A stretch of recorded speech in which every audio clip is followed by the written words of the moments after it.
What's up, sports fans? It's your man D back. Speak Your Mind Sports Talk. Man, we got some stuff to talk about today, guys. We got some stuff to talk about today.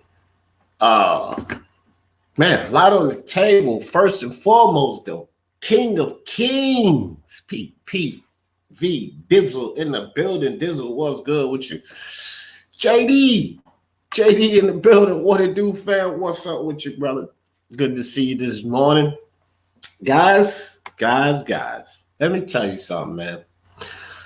Corruption in boxing, baby. Of course, we knew it was corruption in boxing. It is no surprise. It's nothing new. Nothing new. Well, yes, sir, JD. We're going to drop it. We're going to drop it this morning, dog. It's some tomfoolery going on over there with the PBC and the WBA. But look, man, let me tell y'all something. And I've been saying this, and I say this all the time. First off, let me say this. Shout out to Fred Barbershop Conversations. Like him or love him, guys. Hate him or love him, my man. He did a good job on this. And this first came to my attention from Fred Barbershop about this whole PBC nonsense. But of course, whether it be Fred or anybody else, I cross-reference. I do the research on it. I make sure that everything is what it appears to be. So Barbershop put up some information. He put up quite a bit of information on the PBC, David Morrell, Al Heyman, the Armory, this whole debacle. And it's all surrounding one of our topics that we're talking about today, which is the fight with Gabriel, Maestre, and Mykal Fox. Robbery, okay? Which it's all going to tie in, guys. And I'm going to save this whole, topic until the end because we're probably going to spend the most time on this one. I will say that. But, man, it's pretty blatant. It's flat out, and there is no denying it. And one thing that I do like about it, shout out to Eagle. That's right, Boxing Eagle. Listen, everything, and I've said this before, that everything these guys put out on these other channels, it's not lies. You may not respect the host or like the channel, and they may put out foolery, which they most certainly do. They put out a lot of foolery. But sometimes some of the things they put out is the truth. And here's another thing. Even the narratives that are created from certain channels, to be believable, narratives has to have truth somewhere inside of, this whole explanation. There's truth. It has to be truth in there to get people to believe it. If it's all foolishness and people can see all through it, then it's not going to be a good narrative. It's not a narrative that will stand, that'll hold any weight, so to speak. So these guys are strategic with what they put out, with the information they put out and how they deliver it, okay? It's called suggestive journalism. This is what they do, okay? However, there is truth involved. This time, coincidentally, there's no foolery. He aired out Al Heyman and the PBC. Yes, Fred Barbershop aired out Al Heyman and the PBC because the things he was saying in this video, and it is concerning the Gabriel Maestre fight and Mykal Fox and this debacle. And bro, it's like I said, it's absolutely blatant. Okay. We also going to talk about Jazza Dickens and gosh, I'm losing it. Khalid, good God Almighty, Jazza Dickens and Galahad, Kid Galahad. Tongue tie I got right there. All right, what else we got? Canelo, Alvarez, Caleb Plant, shooting shots at Canelo Alvarez. We're gonna talk about that. Talking about Canelo and that fight date. Alen the Savage Babic, guys. Alen Babic is a savage. That fight he had, I like Alen Babic.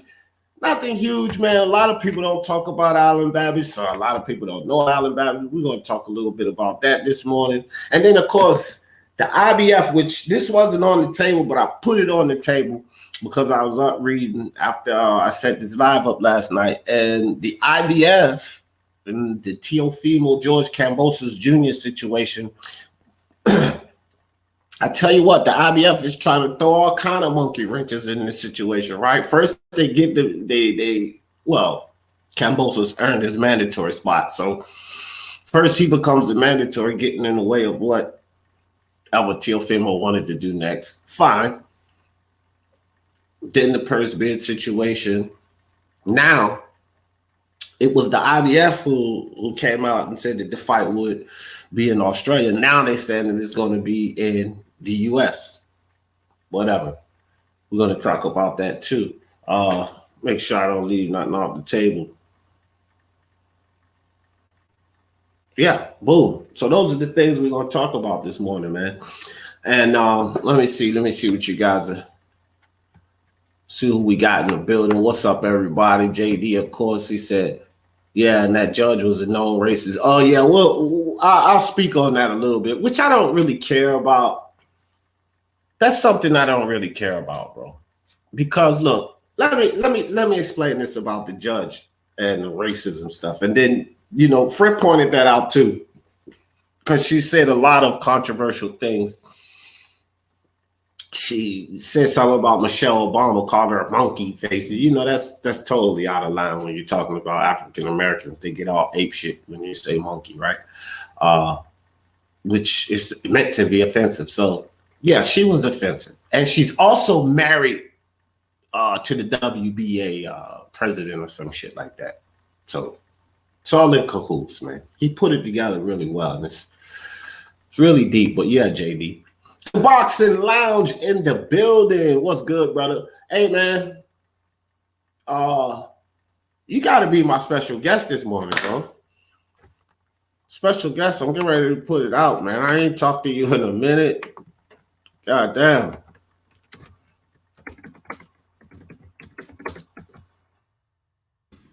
Gotta come up here and holler at me, my brother. If you got time. I know you're a busy man. I'm trying to get where you at. Honestly, I am, bro. You know that. We talk all the time. Anyway, there it is. That's for you. That is for you. It has your name on it. Special guest this morning. If you have time, if you don't have time, just let me know. I'll extend that invite to someone else to come chop it up with your boy D Jeff this morning. Appreciate you for coming through, dog. Always. Cali, Mr. D, did you say the dude with the shades? What's good with you, Cali? Toby, Ballin in the building. What's good, Toby? JD says Kid Galahad is that motherfucking guy. Been saying this since 2 years ago. He beats everyone at 126 except Navarrete because he's. Listen, man. We'll get on that. But Kid Galahad, he did a good job, but I don't know, you know, these claims that he's making. I'm not too confident with that. JD says what's popping, Toby. Boxing Lounge, that is to you. All right, guys, let's get into it. I'm just going to start this off with Alen the Savage Babic. Not going to spend too much time on Alen Babic, but listen, man, is this guy a world beater? No. But you got to admit, man, if you're watching Alen Babic, you have to admit there's not a fight this guy has been in that has not been exciting. Not one. Not one. There's not a fight that he's been in that didn't have action. Fisticuffs flying. You know, there are a lot of haters in this sport, as we know, right? Alen Babic is more skilled than Rolly Romero, right? Alen Babic actually has amateur pedigree. Okay. And Alen Babic is fighting better competition than Rolly Romero. And I think Rolly Romero's exciting. He's trash. He's not the greatest boxer at all. But boy, his fights are entertaining. You know, and when it comes to sports, we need to be entertained. This is what we pay for. It may not be of the traditional style, but you cannot say you see Rolly in the ring and it's boring. It's not boring. Alen the Savage Babic is never boring. It's always an exciting fight. He retired Mark Bennett on the stool. Couldn't come out for any more of that punishment. I mean, he couldn't beat Alen Babic. He would look, Alen Babic, another thing, I don't know about this Mark Bennett or what his power is like, but Alen Babic has a good chin. Man, I've seen him get hit flush by some big guys. This is still heavyweights, guys. Remember, the heavyweight division is different from other divisions. You get knocked out a lot easier in the heavyweight division than you can in some of these other divisions. You know, all heavyweights have some power to a certain extent. They all got it. These are some big men. And Alen Babic be taking some flush shots, man. He be taking some good shots, but he does do a good job of dipping under hooks and getting those overhands up. I mean, look, bro, overhand right, overhand left, and he does a good job at timing it, dipping under those hooks of whoever the opponent is, and boom, counter him with an overhand. This is bread and butter, you know, and he has the timing on it. He has the timing really well. So you got to give him credit for it. But, man, he goes in there, puts it on the line. He's not afraid to take a hit. He's going to give you some punishment. He's going to change levels on you, work to the body, come upstairs. He's a savage. This is why they call him that. He is a savage. And I like Alen Babic, man. Salute to Alen Babic. There we go. My brother was, oh, shit. I done took you out. What's good with you? Good afternoon, D. How you doing? Oh, great, bro. How you been? Busy, really busy. That makes two of us, bro. That makes two. That's why I cut back on YouTube so much. I got a couple of businesses going. I'm actually writing a book. So I'm like totally busy. I can't do 5 and 6 hour lives anymore. So I'm doing this morning live. Drop a couple of shorts during the day. This is all DJF can get with you, but I'm still here. Speaking Mind Sports Talk family, still here. This is the best boxing show in the morning, bro. In the YTBC. Whoop. So what's the book about? Well, we're talking about a lot. Right now, I'm just on Alen Babic. Did you catch that fight with Alen Babic and Mark Bennett? No, I had a function to go to at the weekend. Oh, okay. Savagery, bro. You know, just he lived up to his name. You know, Mark Bennett couldn't come out. I think it was the 7th round. He couldn't come out. It was over with. So it was a great fight. And I was just saying, Alen Babic is exciting. Love him or hate him. You know, he's not the most skilled fighter. We don't expect him to go in there beating up on Joshua and Fury and these guys. However, Alen Babic is an exciting fighter. And I think that he will give the upper echelon heavyweights problems, and you know he's going to bring the fight. I think Babic will get knocked out by one of those guys because he's not afraid to come inside and mix it up with anyone, you know, and he doesn't really have the defensive wherewithal to withstand the attack from these, you know, upper echelon heavyweights. But this guy's exciting. I love Alen Babic. I love him. What weight is he at? Oh, he's the big boy, heavyweight. He's a heavyweight. Oh, he's a heavyweight. So, moving on from that, did you catch Kid Galahad and Jazza Dickens? No, I didn't catch any of the fights. Sorry, T. Oh, you didn't catch any fights. That's okay. That's okay, Boxing Lounge. Bear with me, enjoy, and I'll, you know, lay some things on the line. You can give your ideas on it. I just appreciate you coming to join me this morning. So, Kid Galahad beats up Jazza Dickens. Very impressive fight. I mean, masterclass. He put him away. You can call it both, a masterclass stoppage, okay? Because that's just how impressive Galahad was. And these guys fought before, and Galahad stopped him in the last fight in the 9th round. This fight was the 11th round. But to be perfectly honest, guys, I was more impressed by this performance by Galahad than the initial performance because they fought 8 years ago. And both of these guys were not the boxers they are today. They both improved tremendously over that period of time. And so Galahad put on a show, man. If you hadn't seen it boxing, I was go back and watch it. He put on a show. It was a great fight. But this is what I want to talk about. So shout out to Galahad, IBF champion, world champion, not regular, not international, not British title. He is the IBF world champion. Here's what I wanted to talk about, though. I think Galahad is taking this win over Jazza Dickens a little bit too far. And of course, boxers are supposed to be confident in themselves, no doubt. But Galahad, slow your roll and pump the brakes, fam. He says he's here, and he told Eddie Hearn for years he'll clean out the division. Now, he did a fantastic job against Jazza Dickens. But I have to be honest with you, my friend. I believe Leo Santa Cruz beats Jazza Dickens. I believe Gary Russell Jr. beats Jazza Dickens. And I'm pretty sure that Emmanuel Navarrete beats the living hell out of Jazza Dickens. So you, sir, hollering about you're just going to clean out the division. I'm not too sure about that. First, I would like to see you get past Leo Santa Cruz or Gary Russell Jr. because I'm not too sure that you do that. And then you would have to see Emmanuel Navarrete, which I believe Navarrete beats them all. So slow your roll there, Galahad. Great win. You are now a champion, just like the other guys. You know, he also threw flames at Josh Warrington. We know, everybody knows that's the belt that Josh Warrington just relinquished to go get beaten by Mauricio Lara. And, you know, he told Eddie Hearn during the post-fight interview, he said, I told you, I didn't crumble. I don't crumble like the other fighters. I didn't crumble like Josh Warrington. I was like, Josh.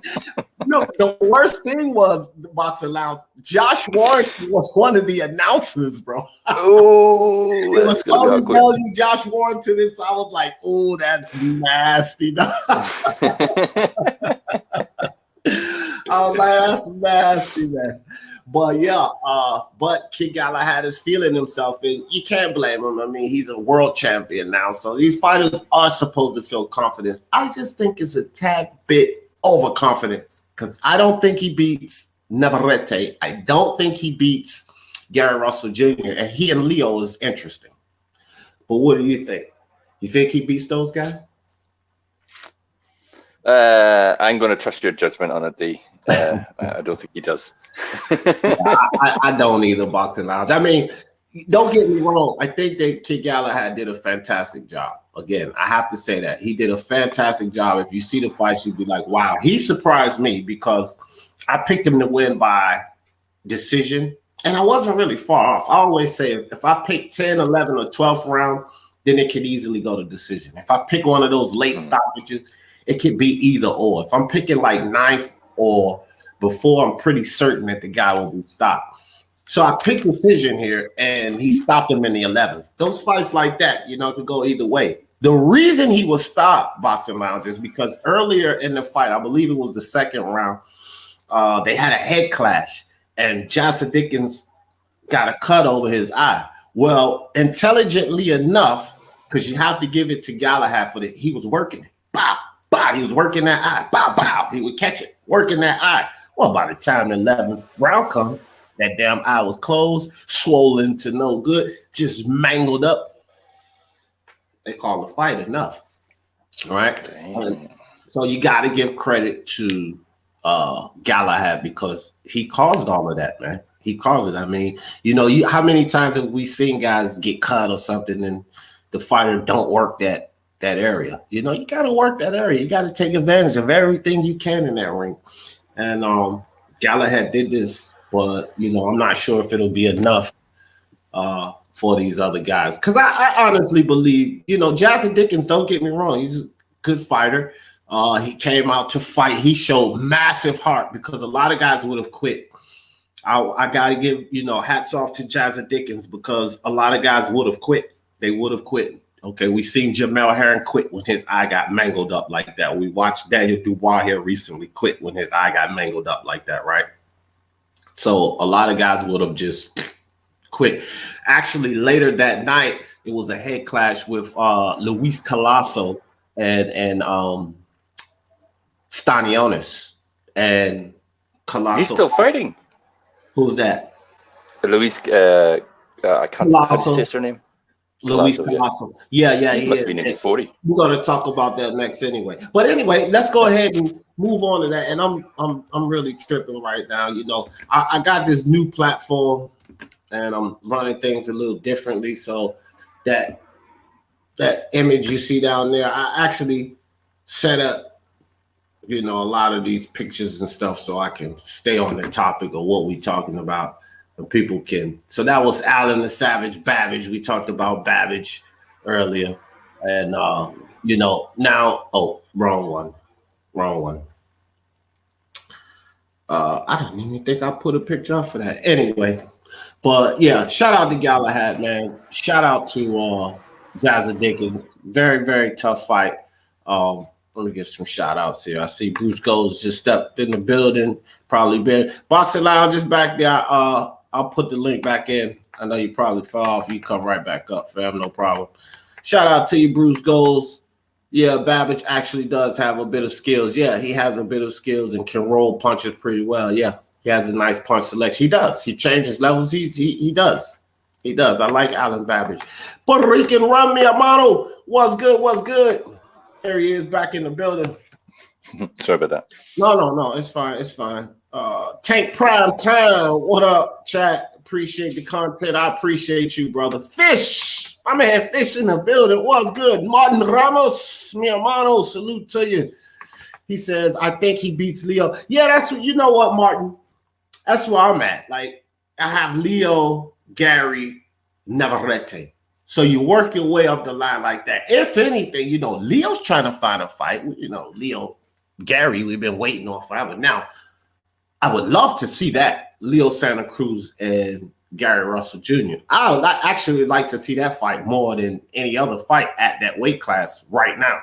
So it would be like Leo, Gary Russell Jr., and then Galahad Navarrete. Well, that's bad news for Galahad because, bro, to me, he's the guy that beats them all. So they should probably try to pursue Leo Santa Cruz because, as we know, even though these two idiots are within the PBC, we've never gotten a fight. Sort of like Caleb Plant and David Benavidez. We can't get the fight for some reason, even though it's an in-house fight. Whatever. Galahad should definitely go after Leo first, Martin. Because then he would be the only unified champion, the hot commodity in that division, right? May not be the best fighter, but he would be the hot commodity. He would be the only guy with 2 belts. If he should get past Leo, I'm not just going to give him a win over Leo. Leo doesn't really have any power, but I believe his output is I think he's a bit better than Jazza Dickens. He's definitely not a bit better. He's better than Jazza Dickens. Come on, man. He's a 4-division champion. Forget about the Miguel Flores thing at 140, but we got to honestly give him a 3-division champion because he was lights out at 18 and 22. Remember, he was displaying power at 18 and 22. He actually stopped guys at 18 and 22. He didn't do much at 26, but Leo was lights out at 18 and 22. So he, that would be a good fight in my opinion. But move up the line, man. Take Leo or Gary first. Going straight to Navarrete, you're gonna relinquish that belt and you be holding it a minimal time. So anyway, since this is up on the screen, this is what we're going to talk about next. Devin Alexander and Santamaria. Now, this corruption in boxing is the whole topic. So I thought that I put this particular fight on here because, guys, if you watch this fight, Devin Alexander and Luis Santamaria, right? Let me tell you guys something. The PBC was trying to fix this one. I ain't gonna lie to you, man. I did who's I was talking to Mark, Unrivaled. Mark and I was actually on the phone watching this card and stuff, right? Neither of us did a live on it. But we was just sitting there kicking and watching the fights, talking or whatever. And I'm like, bro, do you see this shit? They are literally trying to rob this man. Every freaking break in between the rounds. The Devin Alexander fight. The people that was doing the punch count must have been drunk out of their damn mind. All the way up until like the 8th round, they freaking had Alexander up on the punch stand. And I'm like, bro, what the hell is going on? The guy Santamaria had Devin Alexander missing like hell. He did a good job using his feet in that fight. He outboxed Alexander. No, he couldn't. You know, I picked it wrong. I thought Alexander's chin is gone. That's what I thought. I said his chin's gone. And I believe he'll get stopped. Well, he didn't get stopped, but Leo Santamaria boxed all around him. Here's my problem, or here's what the discussion is. The discussion is about Devin Alexander, but I just wanted to point this out. The PBC was going to give, or they had the intentions to me to give Leo Santamaria the business as well, right? All of the announcers had Devin Alexander up on the scorecards. And I'm like, bro, what are they watching? All of the highlights all about Devin Alexander. They didn't show anything that Leo was doing. And then the punch stats was ridiculous, bro. It was like I'm sitting here watching, and I'm seeing Leo Santamaria, pow, banger with a jab, circle out to the right, pow, banger with a jab while he moving. Devin Alexander coming in, pow, he bangs him with a jab. I mean, even punches where you can see Alexander's head snap back, and you're looking at the punch stats, but you don't see the punch count. And I'm like, bro, his head popped back, bro. His head popped back. How is that not a punch? But the judge, who's Devin's promoter? I don't know, but it's got to be PBC. It's got to be Eddie or Fish Eyes. No, he's with the PBC. Yeah, but the BBC were favoring Devin. I don't know the odds. I won't lie. I don't know the odds of this fight. I don't know what the odds were. But I'm telling you now, bro, if you see the commentary, if you listen to, well, I don't really listen to the commentary. I didn't hear what they were saying. God knows what they were saying. No, the BBC are bad. Right, but you can see the, the little subtitles and captions on the. And I was like, bro, this is madness. You know what I mean? It's madness. So I couldn't imagine what they were saying, but I bet you it was all in favor of Alexander. However, the judges didn't buy it. The judges didn't buy it. It was so blatant. To me, if they had given the fight to Devin Alexander, this fight would have been just as bad as another fight we get ready to talk about, which was Gabriel Maestre and Mykal Fox. Terrible. But if they would have given this fight to Devin Alexander, it would have been robberies on the same level. Because Santamaria beat him by, I think two judges had it 97, 93. The other judge had it 98, 92 or something like that. So clearly we know who won. It was a unanimous decision for Santamaria. What the hell was the announcers looking at? The guys filming the damn thing, showing the highlights. What the hell were they doing? You understand what I'm saying? You could just see the foolishness like about to unfold. But the main reason I brought up this fight is because Devin Alexander, you get no respect from me, bro.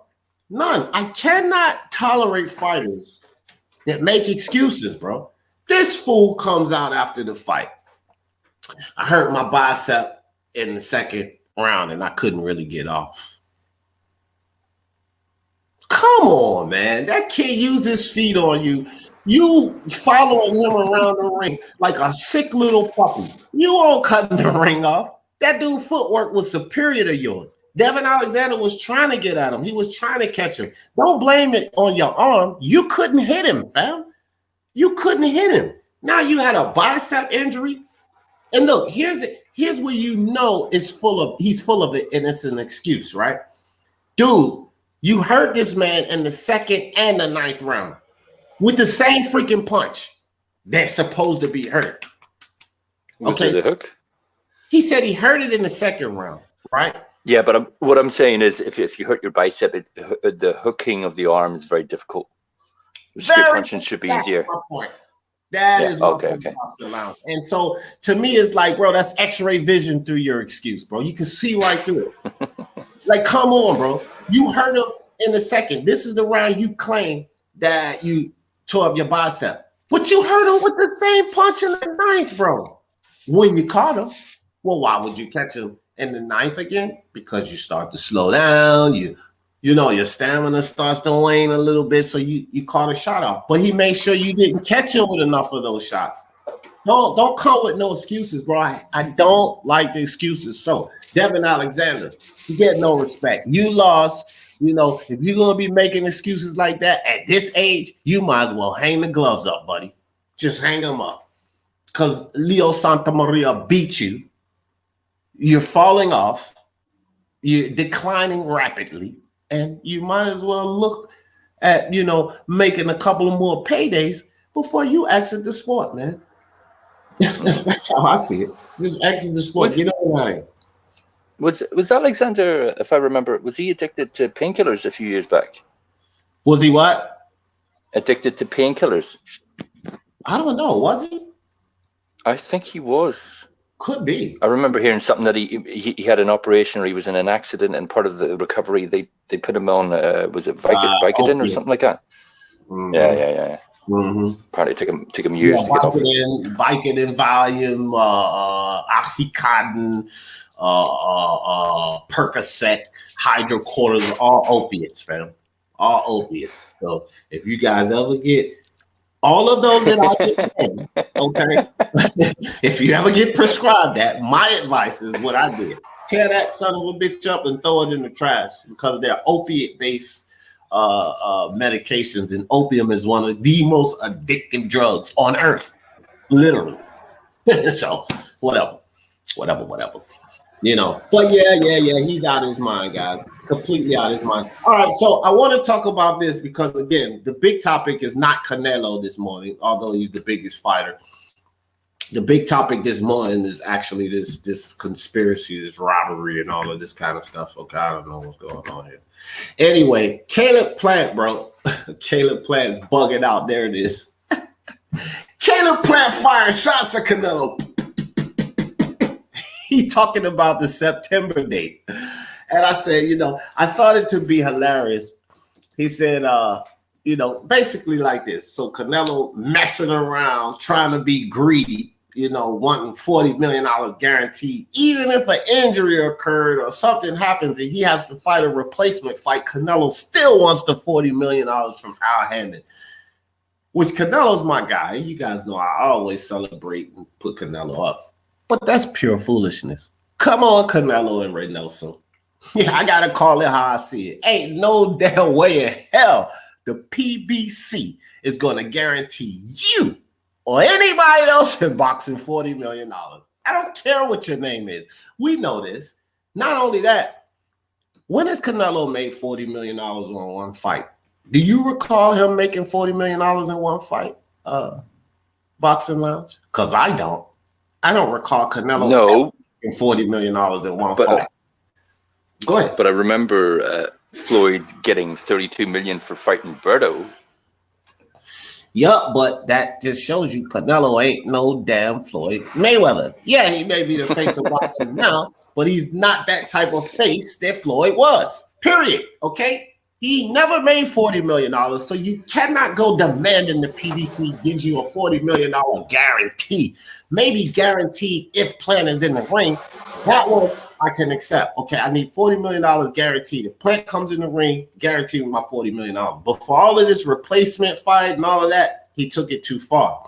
So Plant fired shots at Canelo. Said, hey, what happened to your September, your September date? Gonna miss it again, huh? That's the last 3 years. He said this guy always want to say somebody's ducking him. And Plant is pretty much defending himself here. But he's like, Canelo and his team always wants to claim somebody's ducking him.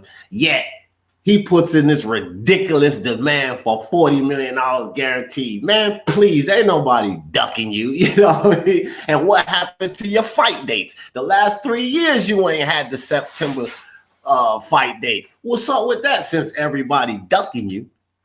Funny he said that, right? And I just thought it hilarious. I think that Canelo and Reynoso was wrong in this situation. Again, I'm going to call it how I see it. And I think that Plant had every right to take shots at Canelo. I think he did. And I thought it was absolutely hilarious. I love it. It was funny. Yeah, Canelo's my guy, but it was pretty funny. Now I want to break it down, though, just a little bit before we move on to this next topic. I want to break down why it's still foolishness. Okay. It was funny, no doubt. And we can laugh and have good times with some of the things these fighters say. But it's complete foolishness, okay? The first year that Canelo didn't get the fight. Now, matter of fact, I'm going to rewind back to the last time he did fight on that date. Golovkin. Huge fight, right? Then you fast forward. After Golovkin, we start having these troubles with Oscar De La Hoya, the Reverend Chinko situation, and Canelo and Oscar not being on the same page. And I definitely blame Oscar De La Hoya for one of those years of the fight not happening. The second year the fight didn't happen was merely because of the pandemic, Caleb Plant. Cut it out, man. A lot of people didn't get fights because of this pandemic. So cut that out about it being Eddie Reynoso or Canelo's fault. It wasn't no one's fault during the time that the pandemic happened. No one. Wilder Fury didn't happen. Cut it out. Okay? So I'm just breaking down the foolishness to what he's saying. Although I love what he said, it's funny, and I had a good time with it. It's still foolery. Okay? And then in this situation here, there's a lot of things that's not being said. Was the $40 million ridiculous? Of course it was. Canelo don't deserve to be making no demands like that, bro. You face the Bob, but you ain't never made that money and for a pickup fight or something, should that happen, can't be making those type of demands. And plus, we all know, I mean, they putting up that kind of money for nobody. So that was ridiculous. Go ahead. Where did the 40 million figure come from, though? That's what I was about to get on. So here's the thing. There is, and I was just going to that, there is no confirmation that Canelo and Alvarez and Reynoso actually made that demand. That has not been confirmed yet. However, here's something else that has not been confirmed yet, but I was calling this out way before the negotiations when Canelo was dealing with BJS. Al Heyman and those guys would try to lock Canelo into a multiple fight deal, right? Now, that hasn't been mentioned, but I can guarantee you upon the negotiations, that's what was happening. Because who the hell in boxing? Let's think about it, guys. History repeats itself. When in boxing has the PBC not tried to lock a marquee fighter, not with them, into multiple fights? When have they ever given them just one fight and let them ride off into the sunset? This never happened. They always get you locked into at least a 2-fight deal, right? 3-fight deal. So you got to imagine that with Canelo, the face of boxing, that they would attempt to do the same thing. There are multiple reasons this negotiation broke down. It's not just one. It's not just what Caleb Plant is saying about Reynoso and Canelo. Guaranteed, it was some back and forth with these guys. That's what negotiation is about. Nobody gets what they want right off the bat. We know this. But shout out to Plant.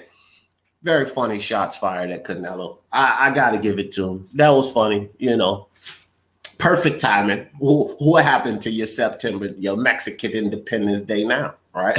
So, hey, man, these guys are going to take shots at each other. I just thought I'd mention that. And I do have one more topic to talk about before we get to the final topic, the meat and potatoes, as they say. And this one is concerning Teofimo Lopez, the IBF, George Kambosos Jr. So the IBF comes out, the fight's going to happen in Australia. Triller's like, damn, they got to reschedule. They got to find a venue. Teofimo in his camp's not happy because they have to deal with these 14-day quarantines once they land there. You know, how am I supposed to be prepared for this fight? I got to stay in my hotel room. I'm landing there. So it's just a big mess behind the fight having to happen in Australia. Well, now the IBF, has come back and say the fight will happen in the United States. Now, this is according to ESPN and Mike Coppinger. So I don't want to put full weight on it. I'll say again, this is according to ESPN and Mike Coppinger, but the IBF have redacted, and I don't think that they believe it's enough time for Triller to get things settled over there in Australia, because everything was here. Now, they did lose the venue that they had. I think they were supposed to be fighting in Madison Square Garden. So I don't know if they can reestablish a fight there or whatever. So they're still going to have to find a venue stateside, but come on, man. It's going to be much easier for them to find another venue stateside than it would to put on a whole show in a foreign land. So the IBF has decided to bring it back to the United States. They will be fighting in the United States, Teofimo Lopez and George Kambosos Jr. So I ain't going to dig into that too much, guys. That's just what's going on. I just wanted to give a quick update on that. And then it does appear, too, that they will be fighting now, because here's something else I think that may have given the IBF some incentive to redact that demand that they fight in Australia. Well, Teofimo and Senior said, you know, if they're going to force this issue, then they were looking at dropping the IBF belt. So let's remember, guys, it's all about money. Teofimo's climbing to stardom. They don't believe he'll be beaten anytime soon. They want to collect sanctioning fees off the highest possible purse. And if he drops the belt, who gets it? Never know. But none of those guys really have a stock like Teofimo right now. So, you know, they wouldn't give a shot to Tank Davis, guaranteed. They wouldn't mess around with Floyd. So who they going to give it to? Devin Haney? He couldn't sell ice water in hell, to tell you the truth. So it all comes down to money, man. 3% of the biggest purse is what they want. And they figured that's going to be Teofimo as of now.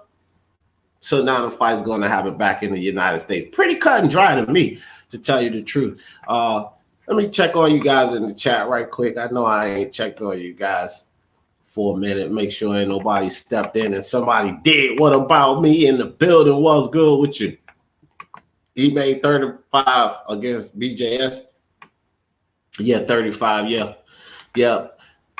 5 million is a lot of money, Martin Ramos. He said, did you catch my man Patty Donovan on the Conlon? Oh, yeah. Yeah, I seen the Conlon card.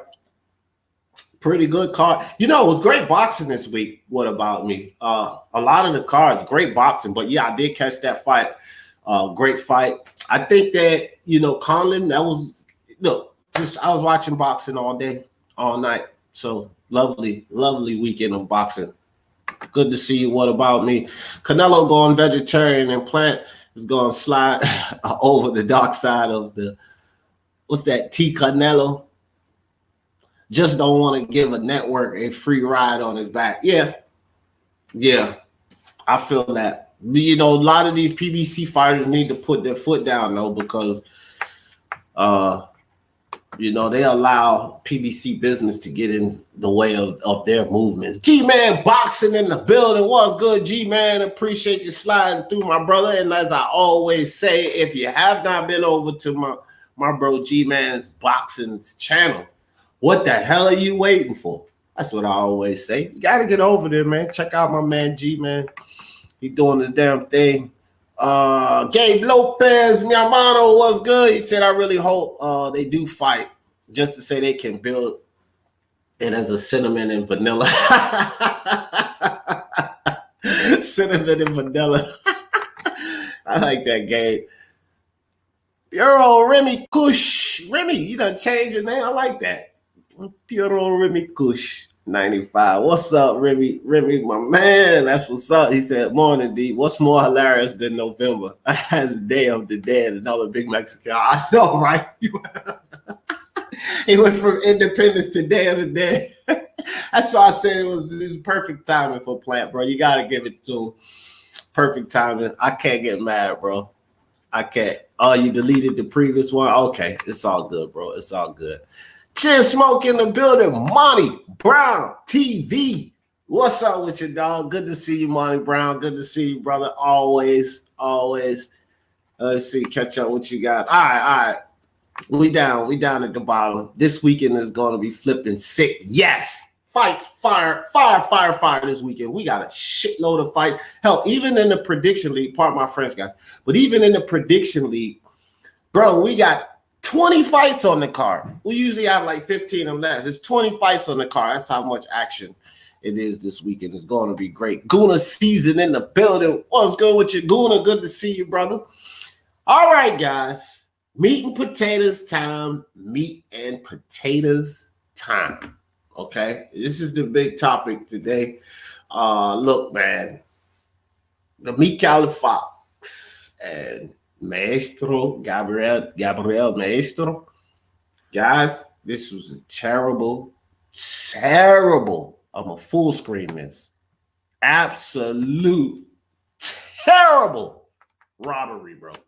I'm gonna leave this up for a second, cuz pull this out of the way. It absolutely was.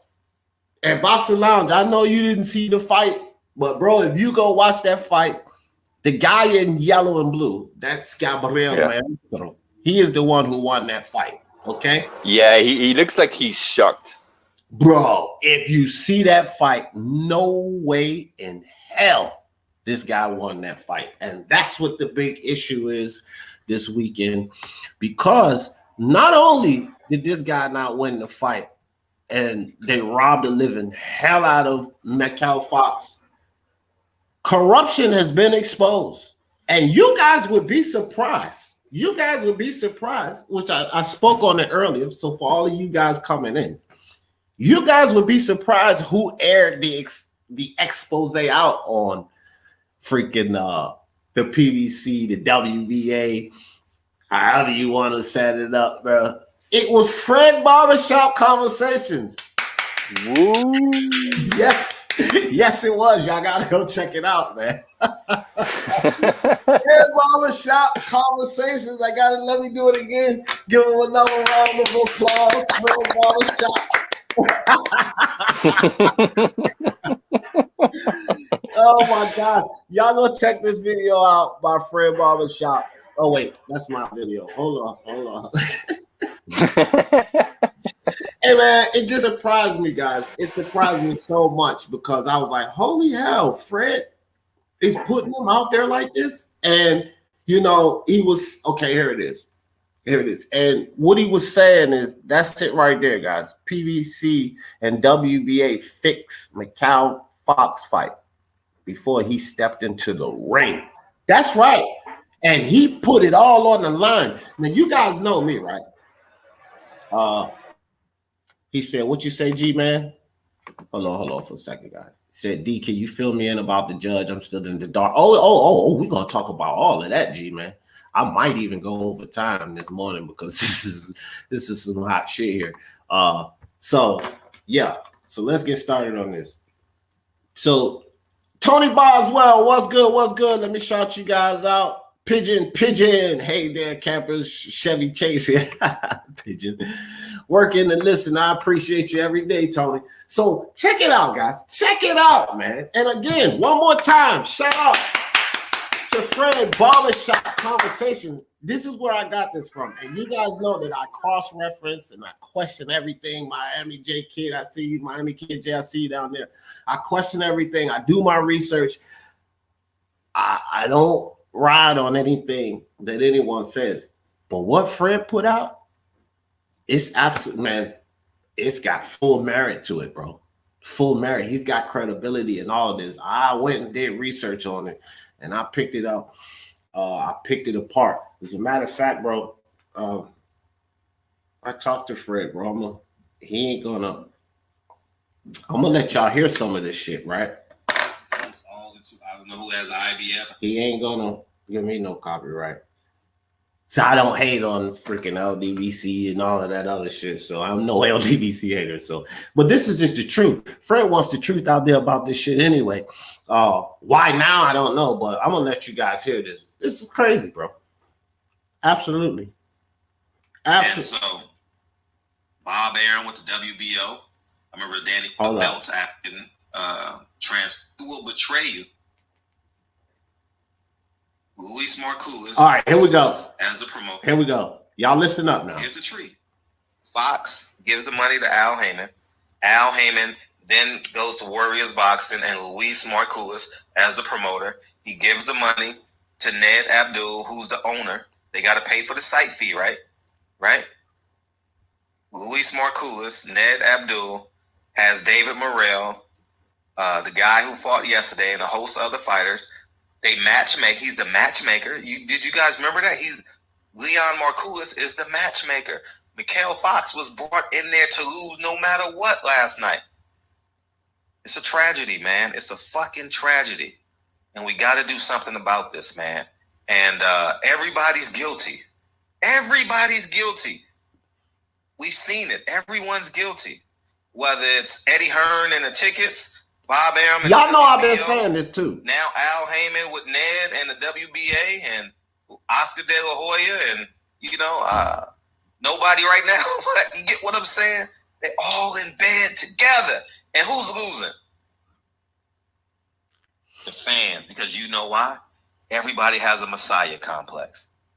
Facts. Everybody wants to put one of these promoters up like they're the best. All of these top ranked lovers.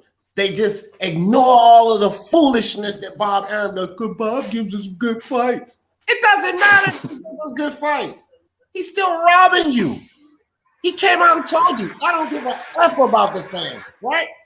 Well, Fred just aired on him. Let me tell you guys something. Leon Marculis he's talking about is the matchmaker, right? Is the matchmaker for these fights that happen at the Armory. The Armory is owned by Medulla, who gets paid from Al Heyman. But here's the kicker. Medulla manages all of the freaking fighters that fight there. Every freaking fighter that fight there is under his management. Understand this, guys. It's all a ruse.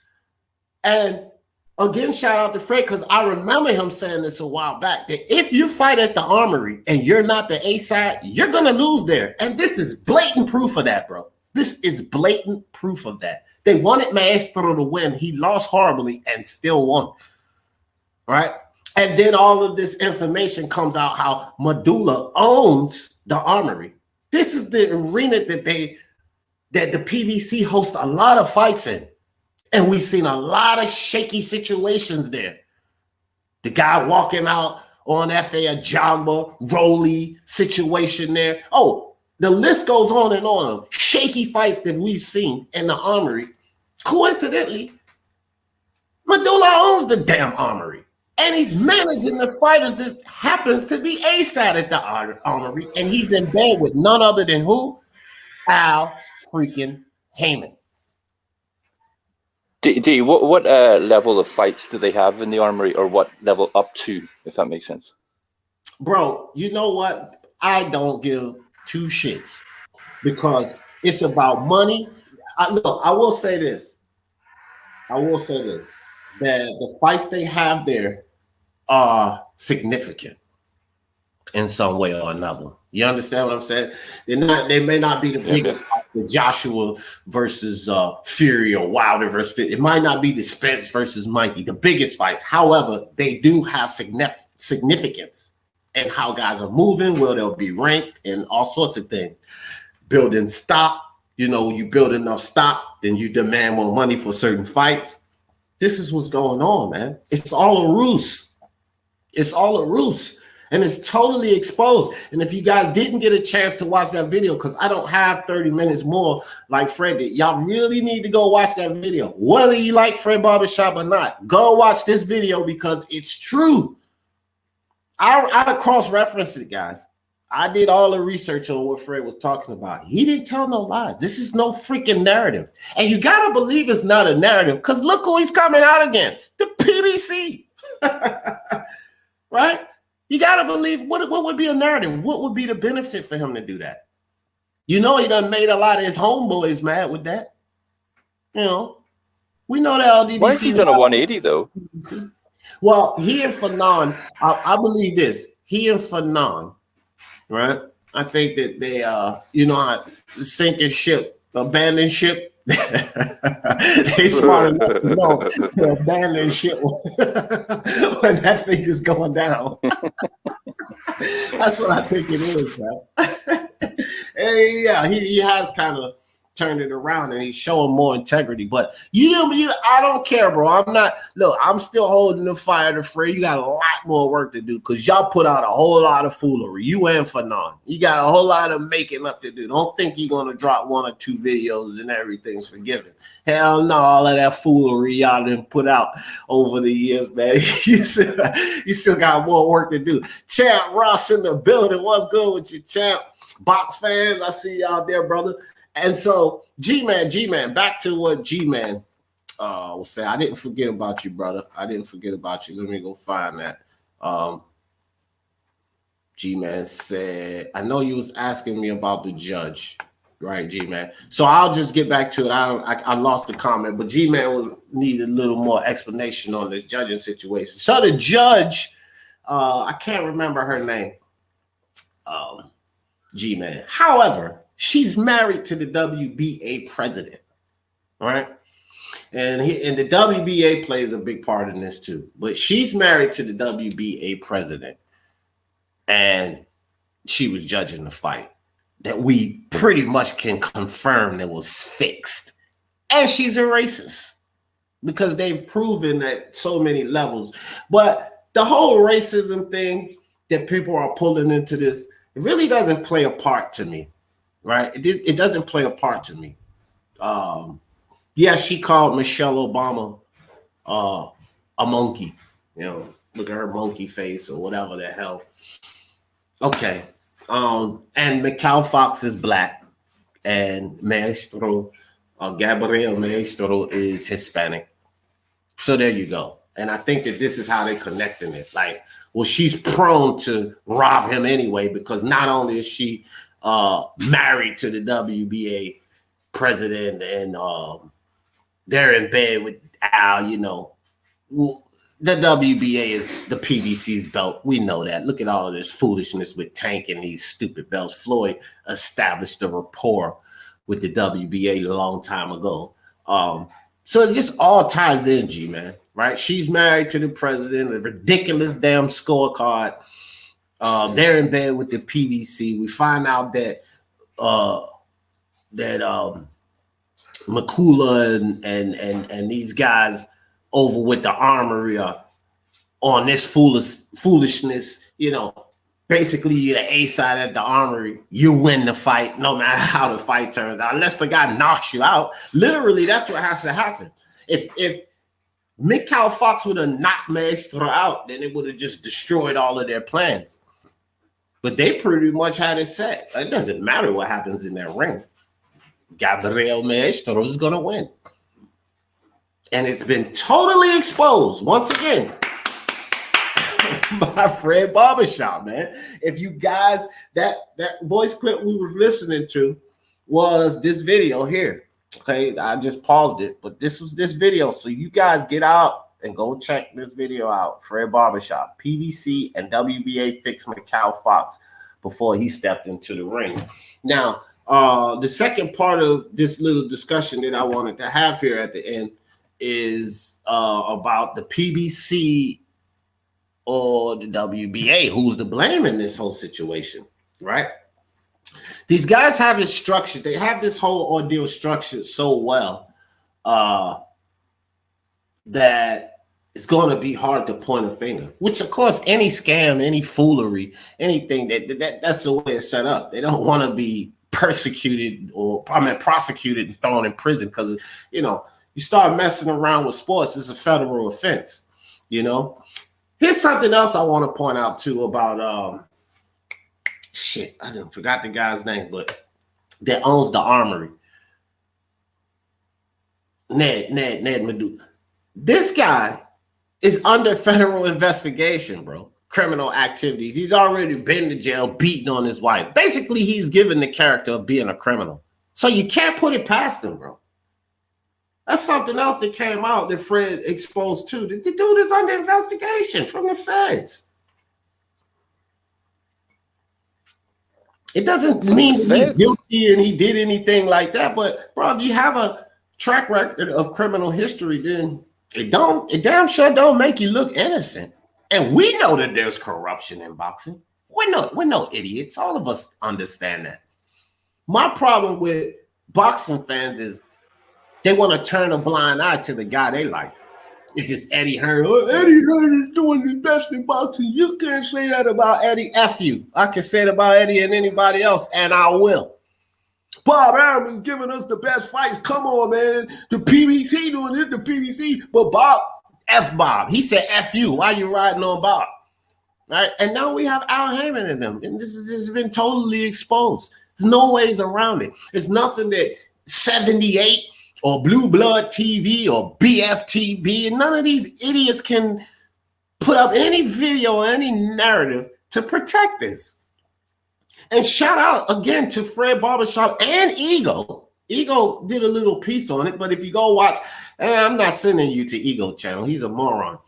But if you go watch Fred, if you go watch Fred Barbershop video, he actually plays the clip of Ego and the things that Ego had to say pertaining to this. And bro, he was spot on as well. I got to give it to him, bro. Like I said, these guys, they make up their narratives, but everything they say ain't lies. You got to just piece it together for yourself.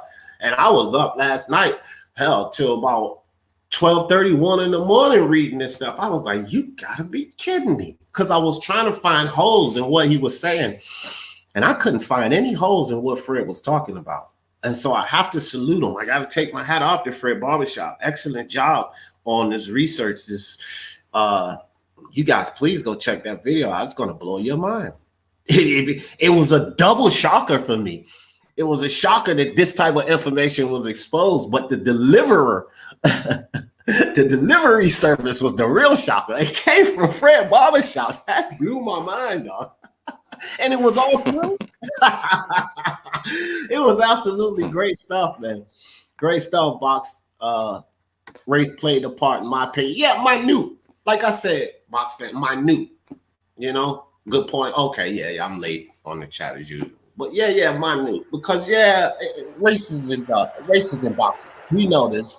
I don't talk about it a lot here because people make a big deal of it in boxing.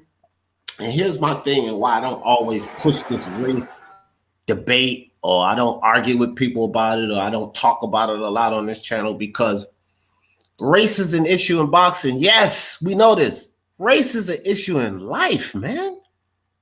It's just boxing. It's business, church, basketball, agricultural. Like, seriously. It is. So what are we going to cry about it in boxing? And then you got all of these channels that want to sit up here and beef and do all. That's why I don't bother with it, guys. I don't bother with the race card. So, box fan, race played a part in it? Absolutely. Absolutely, brother. But it wasn't the major part. You know what the major part in this debacle was? This fallacy, box fan? That's what it was more about. Forget about the race. Follow the money, fam. You want to know what's going on in the world? Any conspiracy, any agenda that's being pushed? Follow the money. That's all you do. Follow the money. Sanctioning fees is what it's all about. You build stock in certain guys as a WBA, as a sanctioning body. You build stock in certain guys and assure that they win while holding your title. Then you get more sanctioning fees. That's where the WBA plays a part in this, right?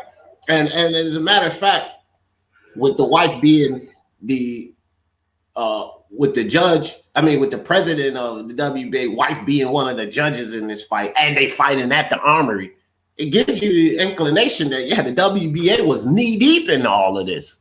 They knew what was going on for sure. Do you think with the exposure of this information that it's going to change anything? Negative. So she'll still be a judge? Negative.